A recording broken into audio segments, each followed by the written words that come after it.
Ngayon mga insan ay magpapakulo tayo ng tubig para makapag ano? Makapagtsaa. Kape pala. Daming baon na. Baon na pang likod yan. Walang pagkain, gutom. So, malapit na kumulo ang tubig. Ganyan ang pagpakulo ng tubig. Pinapahain na sa apoy. Ano masabi mo, insan?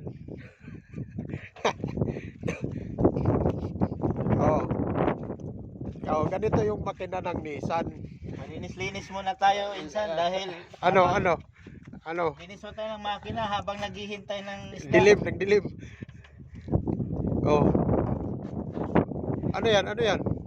Ano yan?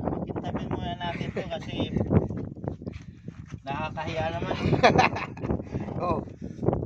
Ano yan? May permit ba yan?